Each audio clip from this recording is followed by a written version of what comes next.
দুই দিন পরই বিএনপির ভারপ্রাপ্ত চেয়ারম্যান তারেক রহমানের স্বদেশ প্রত্যাবর্তন। তাকে সংবর্ধনা দিতে রাজধানীর পূর্বাচলের ৩০০ ফিট এলাকায় প্রস্তুত করা হচ্ছে মঞ্চ। অনুষ্ঠানের স্থল পরিদর্শন করে মির্জা আব্বাস জানান, তারেক রহমানকে স্বাগত জানাতে সম্পূর্ণ প্রস্তুত বিএনপির নেতাকর্মীরা। ইমন চৌধুরীর সহায়তায় বিস্তারিত মাহফুজ মুকুলের রিপোর্টে। I am Ox. 18 বছর পর দেশে ফিরছেন বিএনপির ভারপ্রাপ্ত চেয়ারম্যান তারেক রহমান।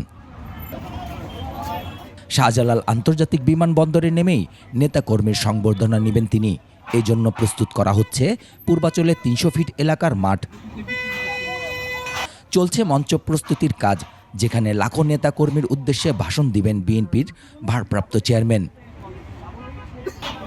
বিকেলে সংবর্ধনা স্থল পরিদর্শন করেন দলটির স্থায়ী কমিটির সদস্য মির্জা আব্বাস। তিনি বলেন, দেশবাসী বর্তমানে নানা শঙ্কার মধ্যে রয়েছে, তবে তারেক রহমানের দেশে ফেরা নিয়ে সরকারের পক্ষ থেকে কোনো অসহযোগিতা নেই।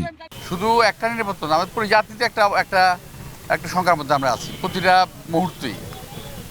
তো নিরাপত্তা যতটুকু এনশিওর করা দরকার আমরা চেষ্টা করতেছি, বাকিটা আল্লাহর হাতে। মির্জা আব্বাস বলেন, তারেক রহমানের প্রত্যাবর্তন রাজনৈতিকভাবে অত্যন্ত তাৎপর্যপূর্ণ। তার দেশে ফেরা দেশের রাজনীতিতে নতুন গতি সঞ্চার করবে।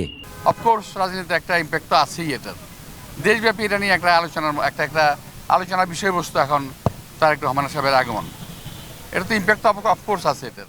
বাংলাদেশ সময় 24 ডিসেম্বর রাতে লন্ডনের হিথ্রো বিমানবন্দর থেকে বাংলাদেশ বিমানের নিয়মিত ফ্লাইটে দেশের উদ্দেশ্যে রওনা দিবেন তারেক রহমান। মাহফুজ মুকুল, 21 টেলিভিশন।